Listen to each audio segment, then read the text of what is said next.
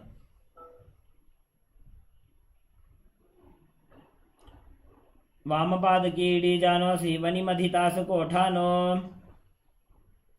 Relax, shift your gaze to your third eye and place your hands on the knees in Bindu Mudra. Visualize yourself as Lord Rudra in Rudrasana 2. वामचरण परिदक्षिण राखे एकजुगति ऐसे विदिदाखे. Now shift your gaze to the tip of the nose, maintain the posture, and embody tranquility and an unshakable nature in Santadunasana. आसन की गुण मन की चन चलता meet. Now bring your hands in front of your navel, cup one palm over the other, resembling a closed lotus flower in Samputa Mudra as you visualize Swamiji in Siddhasana 2. ऋजुकाय समासीन सिद्धासनमुदीरितं प्रसार्य भूपादौ तु दोर्भ्यामङ्गुष्ठमादरात्. Now set the sankalpa to manifest through the womb of creation. Then inhale all the way, hold your breath, and close your sense organs with your hands. Close your lips with little and ring fingers, the nostrils with the middle fingers, eyes with your index fingers, and your ears with your thumbs in Shanmukhi Mudra in Bandha Yoni Asana. Hold your breath.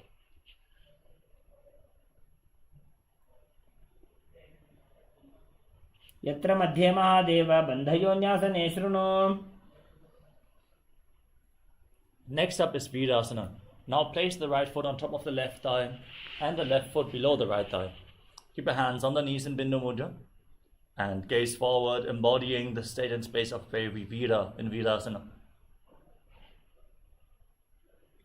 एकं पादमथैकस्मिन् विन्यस्योरुणि संस्थितः इतरस्मिंस्तथा चोरुं वीरासनमुदीरितम्.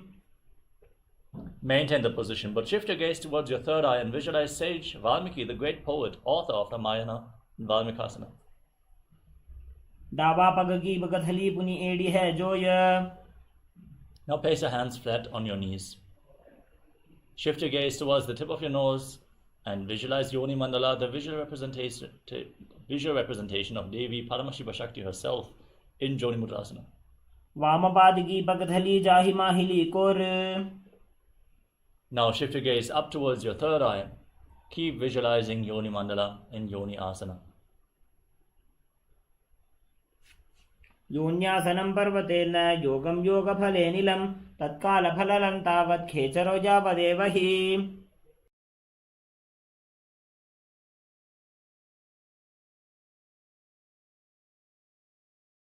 Now bring the soles of your feet together in front of your body. Interlock your fingers around the toes and pull your heels firmly against your perineum as you push your knees towards the ground. Pull your stomach in and up in Uddiyana Bandha. Gaze towards the tip of your nose and visualize yourself as Lord Virabhadra in Bhadrasana 3. गुल्फौ च वृषणस्यादः सीवन्त्याः पार्श्वयोः क्षिपेत् सव्यगुल्फं तथा सव्ये दक्षगुल्फं तु दक्षिणे. Maintain this posture.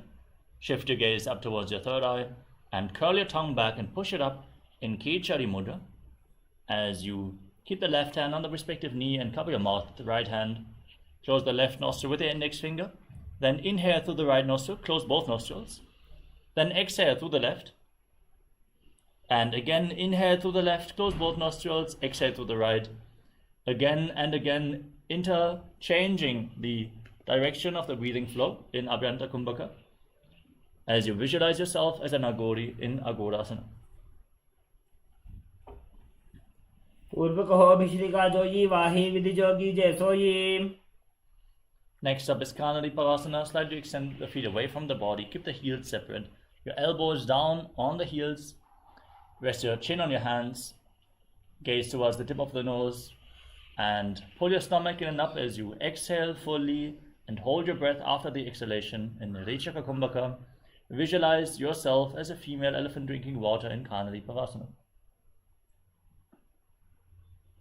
ग्वाली पाव आसन का क्यों है जैसे Yahoo में जाने विधि तैसे. Next up is Parasana. Now,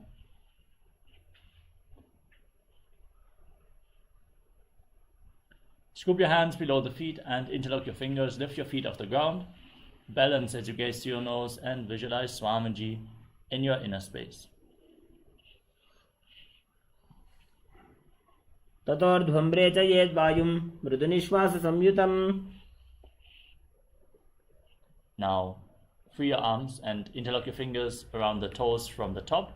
Pull your feet against your chest as you gaze towards the tip of the nose and embody the state and space of a king in Gopi Chandasana. पूरव विधिपका का अंगूठा कंठ कुपराशे.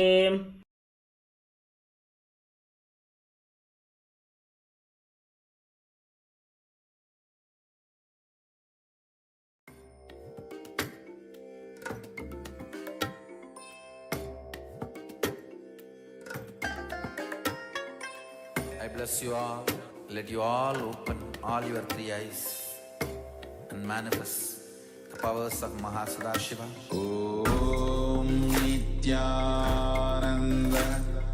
Paramashivoham. Om Nityananda Paramashivoham. Om Nityananda Paramashivoham. Om Nityananda Paramashivoham. Om Nityananda Paramashivoham. Om Nityananda Paramashivoham. Om Nityananda Paramashivoham. Om Nityananda Paramashivoham. Om Nityananda Paramashivoham. Om Nityananda Paramashivoham. Om Nityananda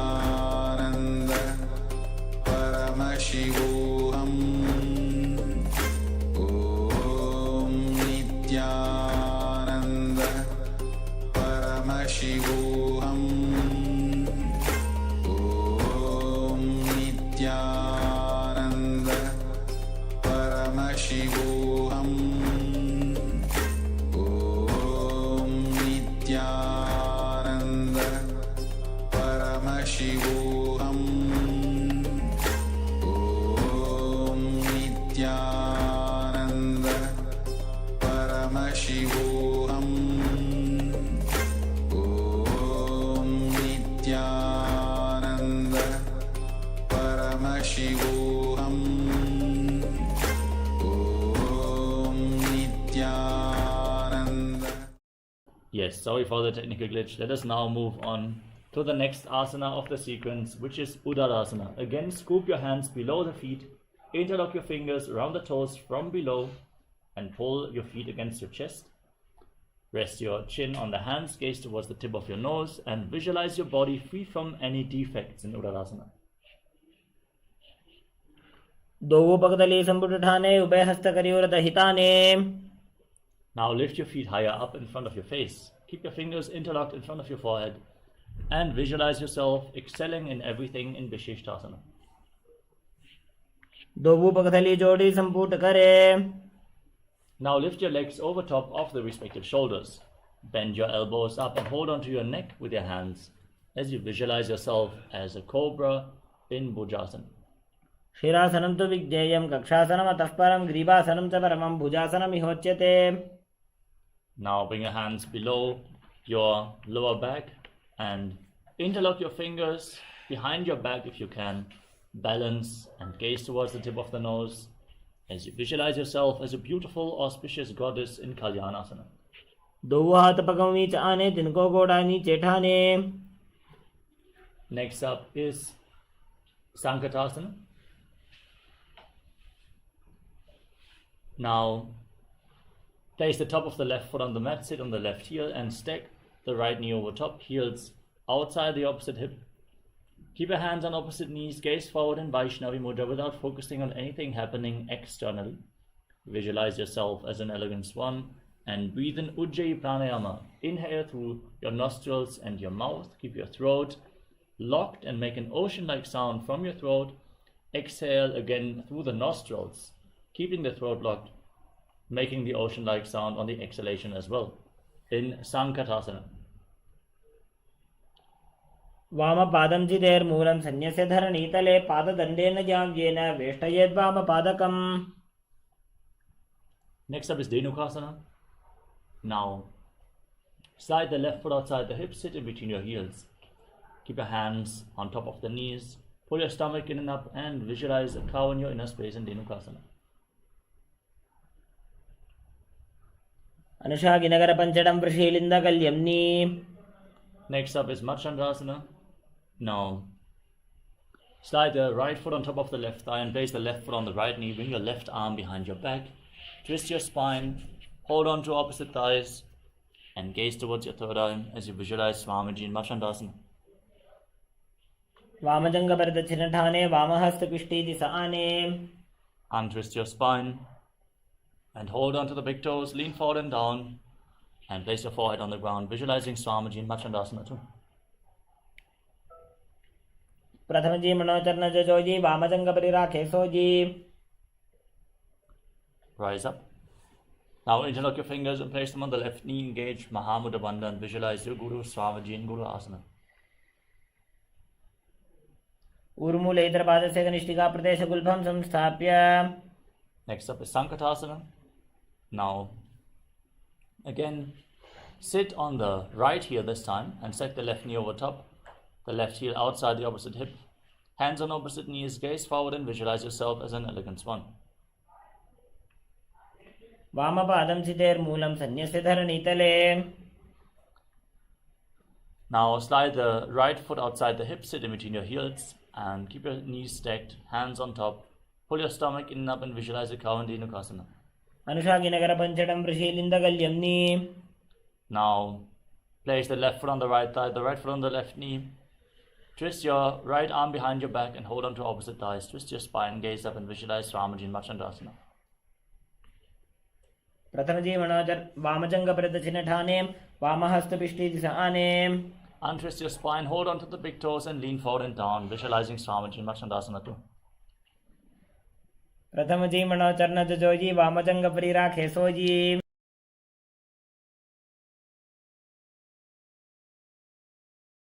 Now interlock your fingers and place them on the right knee as you engage Mahamudra Bandha and visualize Swamiji, your Guru in Guru Asana. ऊर्मूले इतरपादस्य कनिष्ठिका प्रदेशगुल्भं संस्थाप्य.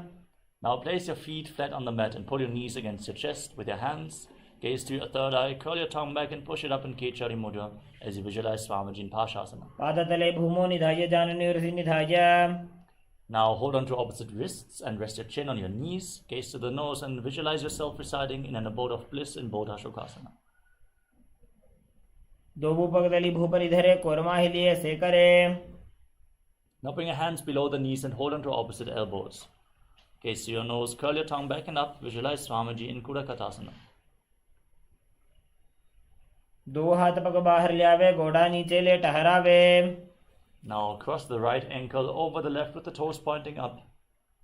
Keep holding on to opposite elbows underneath your knees. Gaze to the nose and visualize the great sage Maharishi Sumati in Sumati Asana. मूलद्वारी धरती परिठाने डावा पग परिदशपद आने. Now extend your legs out, interlock your fingers and raise your arms up over top of your head with the wrists pointing outwards. Engage Mahamudra Bandha, gaze to your nose. Push your tongue upwards in Kechari Mudra as you visualize Swamiji in Dandasana. इदानीं गर्भिणीनां योगाभ्यासो यथा लघु. Now lean forward and down. Hold on to the big toes in Prana Mudra and bring your head towards the knees. Inhale through one nostril and exhale through the other alternatingly in Nadi Shodhana. Cleanse Ida and Pingala Nadi as you visualize Swamiji in Arambhasana. दो पग मिलवा पसारी पगा का अंगूठा पकड़ी लीला टकोड़ा लगावे. Next up is Pidukasana. Now separate your feet and slightly raise your knees. Scoop your hands below the shins and hold on to the soles of your feet from the outside as you lean forward and down. Gaze to your third eye and visualize Swamiji in your inner space. प्रथम बैसी दो पाव पसारी कचक ऊर्ध को करुडो डारे. Now bring the heels together and rest your chin on the heels as you bring your hands below the shins with the palms facing up. Gaze to the nose and visualize Swamiji in Jalandhari Pavasana. दो एड़ी मैली के दीजिए हाथ पसारी. Rise up, extend your legs forward. And then lean forward and down as you lift one leg behind your neck. Hold onto the front foot with both hands. As you breathe in Pratyahara Pranayama, feel the prana flowing upwards within your body, from the soles of the feet to the regenerative organs, to the navel, the heart, the throat, the uvula, the center of the eyebrows, the top of the forehead, all the way to the Brahmarandha, the crown of the head. Feel the upward flowing prana as you visualize Swamiji in Urdhva Paschimottanasana. पश्चिमतानवत्संस्थितिं कृत्वा एकं पादं ग्रीवायां धृत्वा तिष्ठेत्. Now lean back, keep the foot behind your head, hold on to the foot as you extend the other leg forward, lay on your back, gaze to the nose and visualize you are infinite, endless, eternal Ananta in Anantasana. If you cannot bring the leg behind your neck, don't worry. Just pull it towards your chest, open up your hips and get ready to perform this asana eventually. उत्तानशयनी एकैकं पादी ग्रीवायां विन्यस्य. Now roll onto the side of the hand which is holding onto the foot. Gaze towards the tip of the nose and feel in complete control in Ankushasana. उत्तानशयितः एकैकं पादं ग्रीवायां कुर्वन्. Now lay on your back and pull your knees towards your chest. And circle your legs with your arms and rock your body from side to side as you visualize Swamiji in Shasana. उत्तानशयनं जानोनि हृदयवष्टभ्यजङ्घासहितौ उरुनिकरद्वये बद्ध्वा. Now lift the other leg behind your neck and lean forward and down, holding onto the front foot with both hands. Visualize Swamiji, feel the upward flowing prana in Urdhva Paschimottanasana. पश्चिमतानवत्संस्थितिं कृत्वा एकं पादं ग्रीवायां धृत्वा तिष्ठेत्. Now lean back, keep holding onto the foot behind your head. Extend your entire body, gaze to the nose and feel that you are without beginning or end in Anantasana. उत्तानशयनी एकैकं पादी ग्रीवायां विन्यस्य. Now roll on the side, keep holding onto the foot, gaze to the nose and feel in complete control in Ankushasana. उत्तानशयितः एकैकं पादं ग्रीवायां कुर्वन्. Next up is Yoga Nidasana. Now one by one, lift your legs up behind your neck and then interlock your fingers around your lower back. Again, if you cannot bring the legs behind your back, you can lift them over your shoulder, pull them towards your chest, gaze to the nose and visualize Swamiji in Yoga Nidasana. पादाभ्यां वेष्टयेत् कण्ठं हस्ताभ्यां पृष्ठबन्धनम्. Now bend your elbows up and interlock your fingers around your neck. Gaze to the nose and visualize Lord Vishnu is blessing you from within in Atma Ramasana. आत्मा राम आसन प्रथम सुधोसो वे. Now lay on your back, extend your arms out to the side and pull your knees against your chest with the soles of the feet facing up towards the sky. Gaze up towards your third eye and visualize Swamiji in your inner space in Kochikasana. दो हाथ छीदा सा करे तिन सो बैस पा करे. Now drop the left knee to the side, extend the right leg straight down. Keep your arms extended at the side. Turn your head to the right side, then drop both knees to the side. Extend your legs to the side, hold on to the toes and gaze in the opposite direction. Return to the center, pull your knees against your chest, drop the right knee to the side, extend the left leg. Bend both knees to the side. Extend your legs, hold on to the feet and gaze in the opposite direction as you visualize Swamiji in Jatara Parivriti.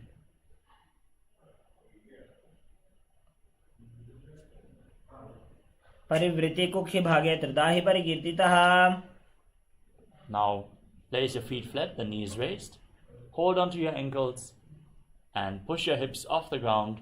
Lock your throat, hold your breath in Mocha Kumbhaka as you visualize yourself as sturdy as a bridge. Gaze to your nose in Dvipada Pitham. प्रतिक्रियायुतं द्वन्द्वपीठ सर्वबलप्रदम्. Next up is Paryankasana. Now bring your hands over top of the respective shoulders, fingers pointing towards your feet. Push your hips off the ground. Walk your hands and feet closer together to raise your hips even more. As you breathe calmly through your nose in Sahaja Kumbhaka, visualize yourself as sturdy as stone furniture in Paryankasana. उत्तानशयनमस्ततलाभ्यां भूमिं वष्टभ्य. Next up is Shvotanasana. Now lay on your back, pull your knees towards your chest and place your hands on the respective shoulders. Move your hips in a circular motion and visualize yourself as a dog playfully rolling around on your back in Shvotanasana. शवच्छरीरं संस्थाप्य जानुनी सम्मील्य नाभो वाणिज्य. Next up is the Viparita Karani. Now raise your legs up, point your toes to the sky, raise your hips up and support your body with your hands on the ground. Move your legs in a circular motion as you visualize Swamiji in your inner space.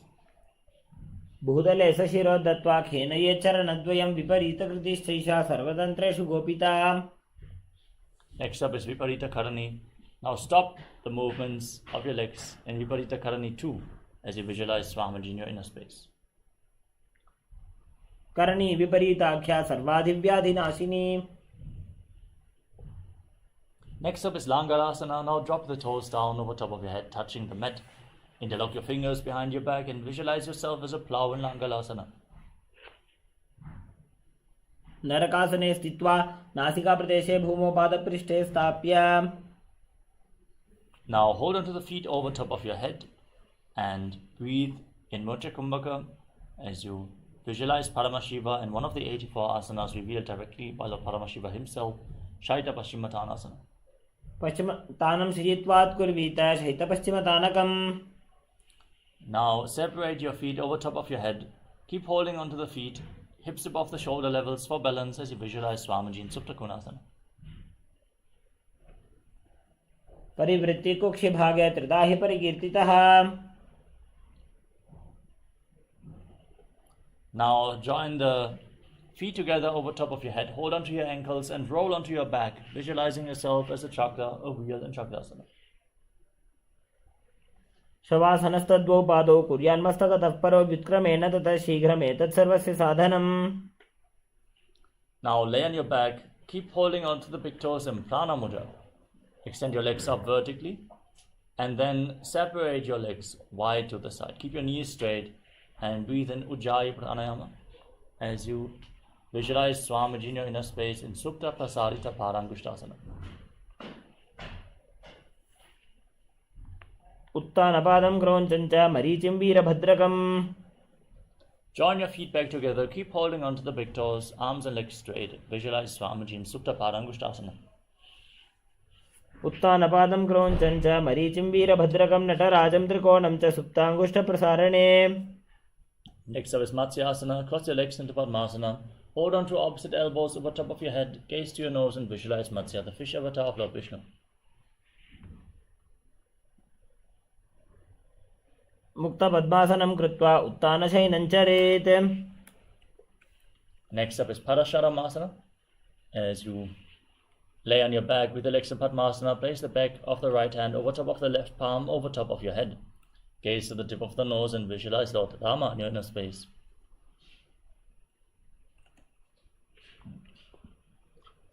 प्रथमकरे पद्मासन आछे सुधो सोवे भूपरिपाछे. Next up is Sarvangasana. Now with your legs in Padmasana, raise your knees and raise your hips. Support your lower back with your hands. Elbows resting on the ground. Push your knees up. Gaze to the tip of the nose and visualize Swamiji in Sarvangasana. अथ वक्षेत्र संक्षेपात् सर्वांगासनमुत्तमम्.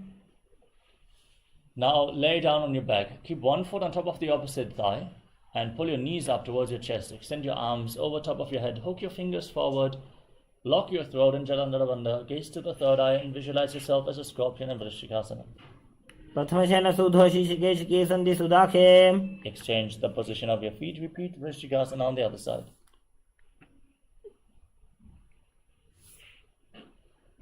प्रथमशयन सुधो शिशिकेशिके सन्धि सुदाखे. Now lay on your back and interlock your fingers around your neck. Alternate pulling your knees in towards your chest with your legs off the ground. Visualize Swamiji as you breathe calmly in Vrishabharakripasana. उत्तानशयनं कृत्वा अङ्गुलिभिः कन्तरां बद्ध्वा. Now place your hands next to your hips and alternate pulling your knees up, touching your ears with the respective knees again and again in Maruttanasana. श्वोत्तानवत् संस्थितिः कृत्वा जानुद्वयं पर्यायेन कर्णयोः संस्पृशेत्. Next up is Vrikasana. As you lay on your back, place your feet flat, stand up and lay back down again and again, visualizing yourself as a wolf. उत्तानशयनं कृत्वा पादतलाभ्यां भूमिं धृत्वा. Squat down and roll backwards again and again, visualizing Swamiji in Lutasana. उत्तानशयनं पादौ शिर उल्लङ्घ्य भूमौ स्थापयित्वा. Now lay on your stomach with the hands at the side of the shoulders. Contract your lips and make a whistling sound like a flute on the inhalation through your mouth as you visualize yourself as a chariot carrying warriors into a battle for Dharma on your chariot back in Saratasana. नब्जशयनं कृत्वा नाभिं भूमौ निधाय. Now push your body up into a plank position. Jump your feet in between the hands back and forth as you visualize yourself transcend body and mind in Dehalulanganasana.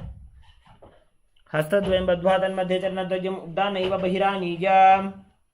Now from a standing position, lean forward and down. Place your hands on the mat and walk around, visualizing yourself as a wise 60-year-old elephant in Jatyasana.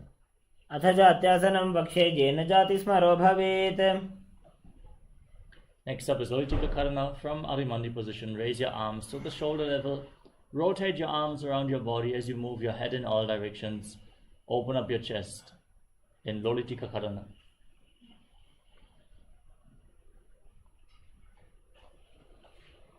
Now, tie your feet with a rope if you have one available and stand erect on the mat like a rod. Keep your arms close to your body, hands on your thighs, and visualize your Kundalini Devi is rising and curling upwards around your body like a serpent in Sarapasana.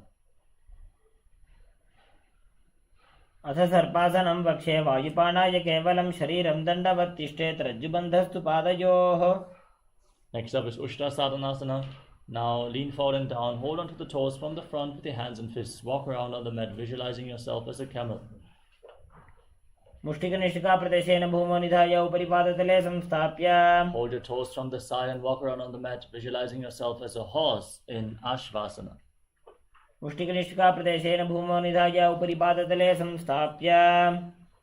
Now stand with the heels touching, toes separate, interlock your fingers behind your back and pull your hands down towards your calves. Lean back all the way as you visualize yourself as a soaring bird diving in Kapota Nitakasana. पादतले भूमौ निधाय पृष्ठभागेन हस्तौ जङ्घापर्यन्तं नीत्वा.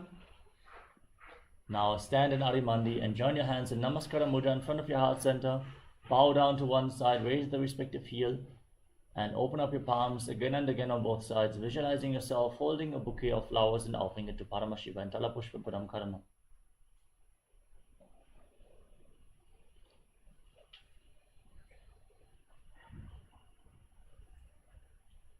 Next up is Khadgasana. From a standing position, gaze to your nose and visualize yourself as a rhinoceros. Lay down on your stomach and jump your feet back up towards your hands and stand with your hands extended in Namaskara Mudra, resembling the horn of the rhinoceros in Khadgasana. आसनं कृत्वा पादतलाभ्यां भूमिं अष्टभ्यौ उत्तिष्ठेत्.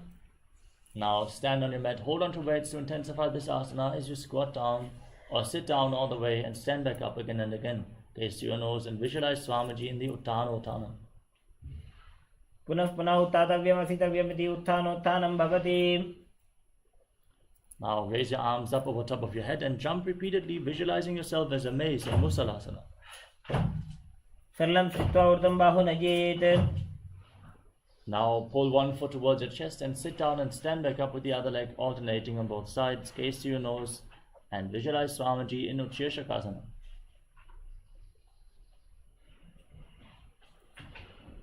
एकैकं पादतलं कुक्षौ निधाय.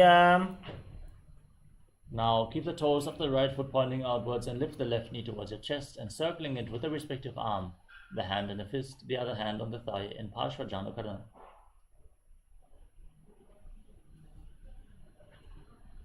Now extend your arms and the left leg forward, sit down and stand back up, hold on to weights to intensify this asana as you visualize yourself fiercely dancing as Lord Shiva in Tandavasana. एकेन पादेन स्थातव्यं ताण्डवासनं भवति. Now lift the left foot up towards your inner opposite thigh. Keep the hands relaxed by the side as you visualize Lord Brahma is blessing you from within the Brahmanasana. ब्राह्मणासनमावक्षे यत्कृत्वा ब्राह्मणो भवेत्.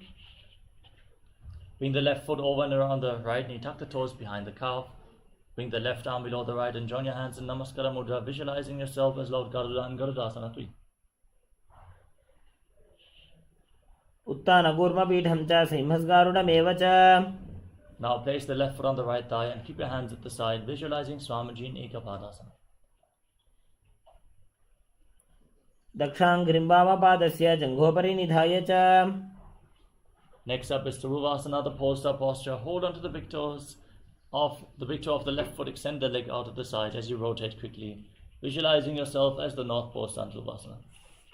एकेन हस्तेन दण्डरूपस्य एकस्य पादस्याग्रं धृत्वा. Next up is Trivikramasana.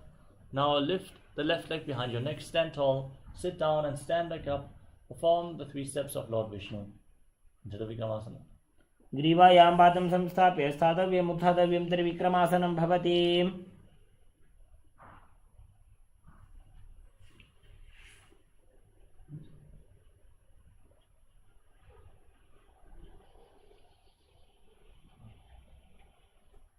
Next up is Parshvajanukarana on the other side. Keep the left toes pointing outwards and lift the right knee towards your chest and circle it with the respective arm, the hand in the fist, the left hand on the inner thigh in Parshvajanukarana.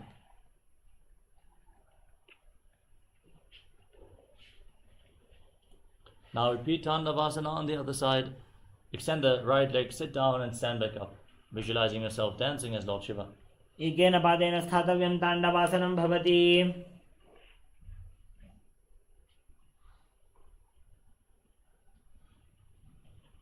Now lift the right leg up towards the inner opposite thigh.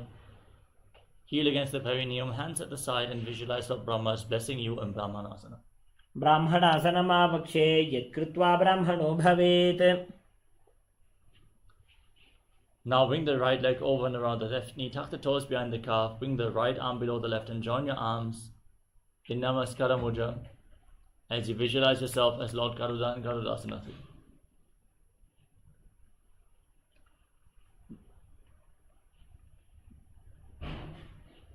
उत्तानकूर्मपीठं च सिंहस्गारुडमेव च. Now bring the right foot on the left thigh, keep your hands at the side and visualize Swamiji in Ekapadasana. दक्षाङ्घ्रिं वामपादस्य जङ्घोपरि निधाय च.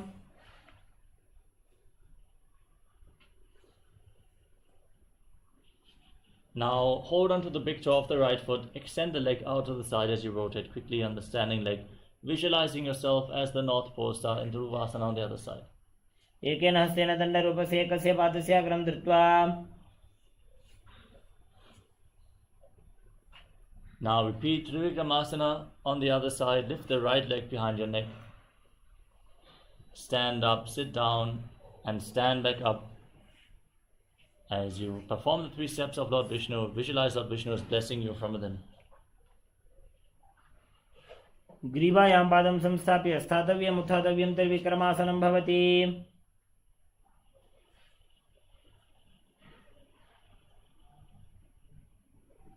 Now perform Samanaka Karana with your heels touching, toes pointing outwards, hands at the side of your hips. Point your fingers one by one. With your hands slightly extended away from the hips, breathe calmly and relax in this very natural posture. Relax from this intense sequence of asanas as you get ready to enter the final 100 asanas of this sequence. Quickly have some water and return to the mat immediately as we are going to continue in just a few seconds. Nityanam. Thank you for watching, and if you found the video enlightening, Please give it a like, share it with your loved ones, and subscribe to stay connected with us. don't forget to click the bell icon to receive the notifications.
Yes, everyone please settle down.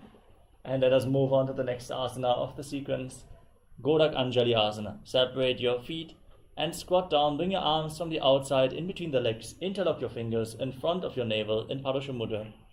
As you visualize the great sage Godaknath, the founder of the Natha Yoga Hindu Sampradaya, breathe in Jiva Chala Kumbhaka. Inhale, hold your breath and freely move the retained prana within your body by the force of your will, upwards, downwards, through your arms and legs in Jiva Chala Kumbhaka and Godak Anjali Asana. Pratamahi wo hoye, bahuri nicho punihove. From a squatting position, bring your hands behind your back and interlock your fingers as you visualize Swamiji in Kanchi Asana. ऊरु मध्याधस्थौ निवेश्य नितम्बं धृत्वा पादतलाभ्यां भूमिं वष्टभ्याम्. Now bring your heels together close towards your perineum. Squat down all the way and interlock your fingers around your lower back. Gaze towards your navel and visualize Bhagavan Kala Bhairava, the Lord of Time in Bhairava Asana. दो पग की थलिया की माहिली को मिलाई. Now with the heels together, toes apart, squat down all the way, bring your hands behind your back in Anjali Mudra with the fingers pointing down. Keep your elbows extended forward and visualize yourself as Varaha, the boar avatar of Lord Vishnu in Varaha Asana. दो पग की थलिया की माहिली को मिलाई. Next up is Pripittasana. Now hold onto the big toes in Prana Mudra and raise your hips to the same level as your knees as you visualize Swamiji in your inner space. पार्श्वद्वय सम्मील्य स्थित्वा नितम्बं जानप्रदेश आनीय. Now place your hands on the ground, shoulder width apart, bring your knees onto your arms towards your armpits. Lean forward and lift your legs off the ground as you visualize yourself as a crow in Bakasana. हस्ताभ्यां मौनिमा वैष्टभ्याम्. Next up is Sushtanga Kapalyasana. Now place your head on the mat. Form a triangle between your head and your hands. Then keep your knees on the elbows, raise your hips up, and cross your legs into Padmasana. Gaze towards the tip of the nose and visualize Swamiji in Sushtanga Kapalyasana.